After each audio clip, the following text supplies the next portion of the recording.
प्यारे बच्चों, आज हम जल संरक्षण क्यों आवश्यक है और इसके प्रमुख उपाय के बारे में जानेंगे।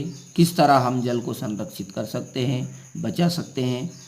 तो आइए वीडियो की शुरुआत करते हैं। तो सबसे पहला है हमारा कि जल संरक्षण क्यों आवश्यक है। प्रश्न इस प्रकार पूछा जाता है आपका एमपी बोर्ड में। आप बच्चों ना प्रश्नों को अच्छे से कंप्लीट कर लीजिए और देख लीजिए कि प्रश्न किस तरह पूछा जाता है और किस तरह आपको उत्तर उसका लिखना है। तो प्रश्न है हमारा कि जल संरक्षण क्यों आवश्यक है और इसके प्रमुख उपायों का वर्णन कीजिए। तो जल संरक्षण का मतलब होता है जल को बचाना।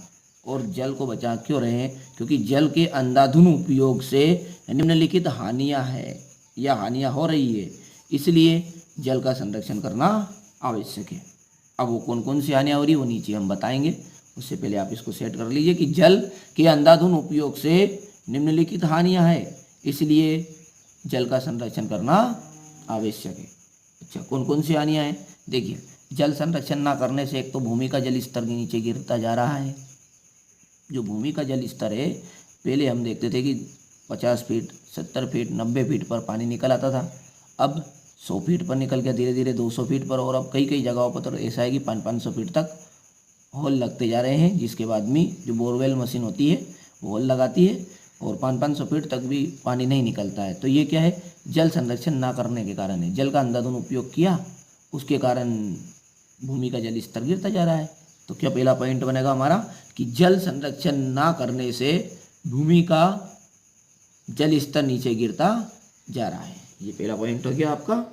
समझ में आ गया है आपको? क्या लिखेंगे आप पहले पॉइंट में कि जल संरक्षण ना करने से भूमि का जल स्तर नीचे गिरता जा रहा है। और दूसरा, जब इसका अंधाधुंध उपयोग किया तो गर्मियों में पर्याप्त पानी नहीं मिल रहा। हम देख रहे हैं कई कई ट्यूबवेलों में तो बिल्कुल गर्मियों में सूख ही जाता पानी, और अधिकांश जगहों पर ये देखा जाता है कि वहाँ तो वो दूसरी जगहों से पानी लेके आते हैं, है ना। तो इसके अंधाधुंध उपयोग करने से गर्मियों में पर्याप्त पानी नहीं मिल पा रहा है।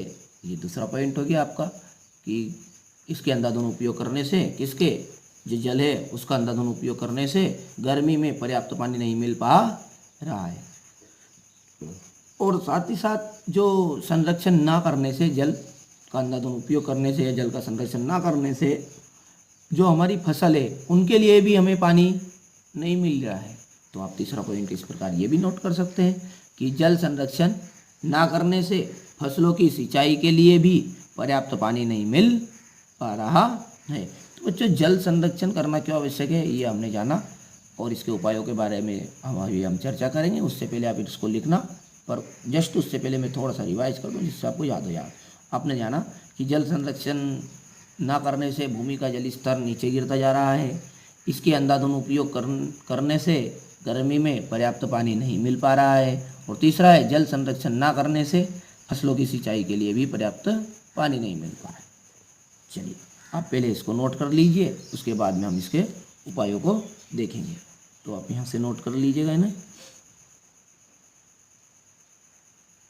ये आपका पहला पॉइंट, दूसरा पॉइंट लिख लीजिए, और ये लास्ट में आपका तीसरा पॉइंट।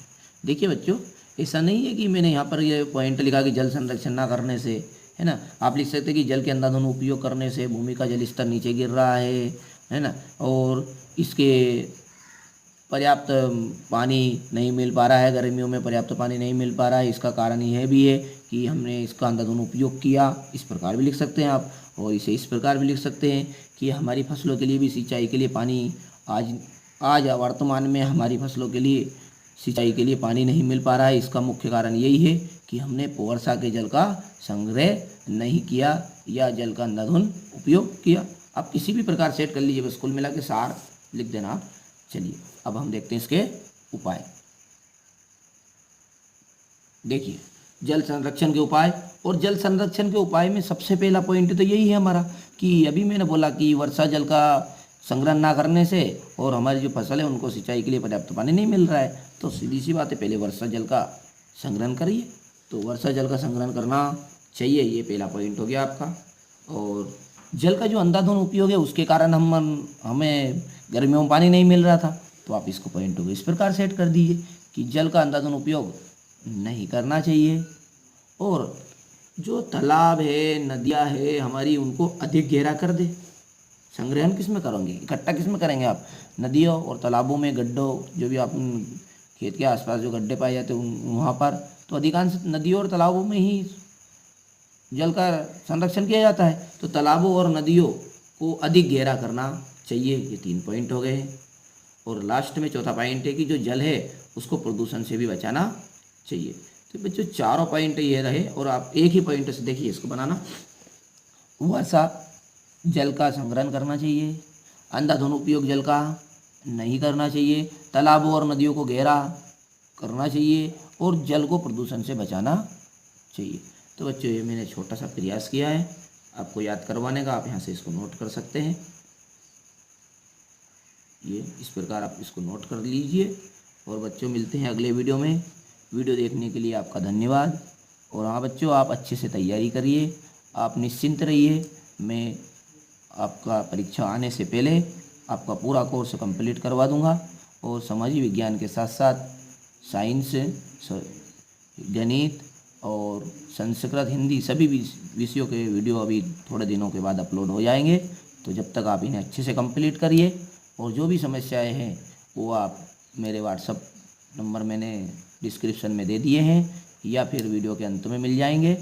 आप उन्हें देखकर और अपने फ़ोन नंबर के द्वारा मुझे मैसेज कर सकते हैं। जो भी आपकी समस्याएं हैं, मैं मुझसे जितनी सेवा होगी मैं करूँगा। तो बच्चों मिलते हैं अगले वीडियो में।